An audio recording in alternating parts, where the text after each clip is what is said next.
What is up, YouTube? It is I, Clutch Marles, and I'm back. We've been working on a van. Let's check it out.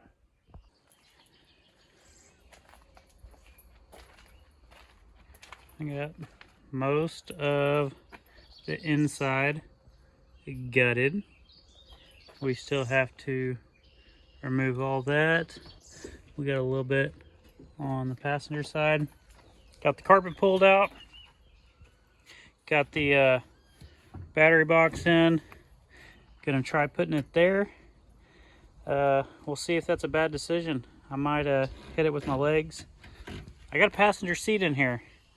You know, I'm also going to put a passenger seat belt in here. Originally, I put the passenger seat in so that when I roll through inspection and drive around the pits, Karina wouldn't have to sit on the roll cage.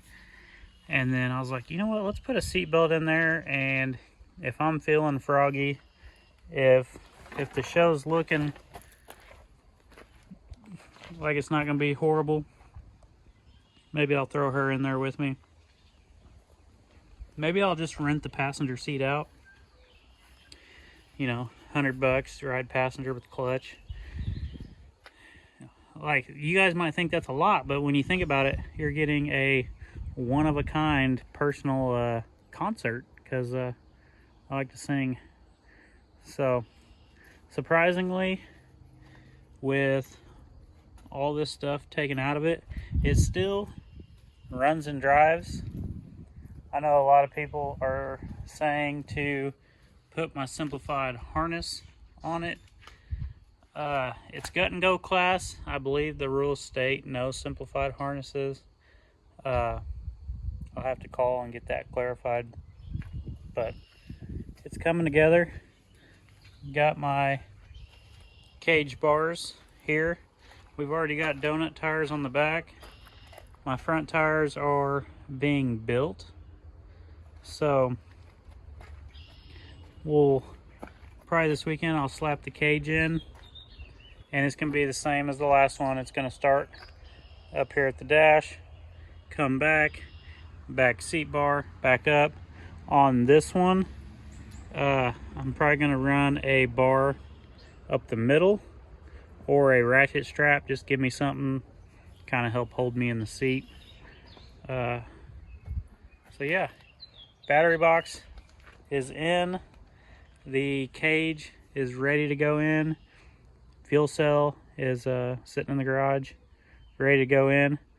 Always wait until your welding's done to mount your fuel cell, or even mess with the gas tank, because man, all it takes is one spark. And you know, too many people in the last 2 years on my Facebook have had their whole shop, whole derby car go up in flames over a bad decision. So I like to wait until I get my welding done to mount the fuel cell.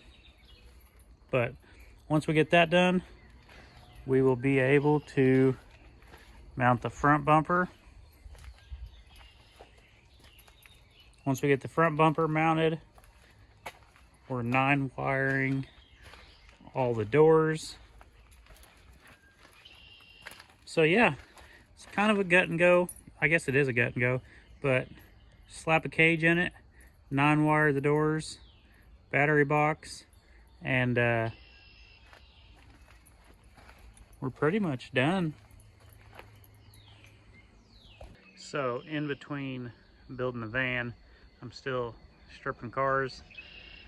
Got this caddy. We got the doors stripped out. We got the passenger seat out. Working on the driver's seat. Then we're gonna get all this nasty carpet out. And this had like 3 or 4 inches of water in it when I started. And it's just everywhere you touch is wet. It's gross. Not a fan. If you're gonna strip cars for people, you definitely got to make sure you're up to date on your shots. Still got the podcast going on, Crashing into History on Spotify. Those of you that have listened to it, what'd you think? You guys got any suggestions? You know, if you guys leave me questions here in the comment section, you know, I'll talk about it on the podcast. You know, maybe shout some people out. Who knows?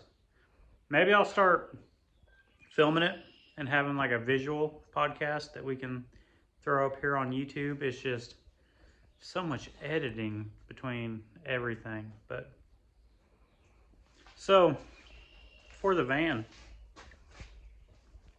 how do you guys think we should paint this one?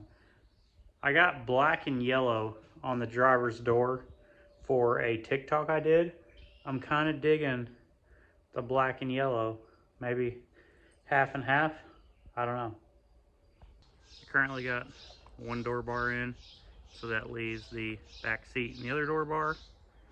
We're putting in some gussets this time, just in case Karina does ride passenger.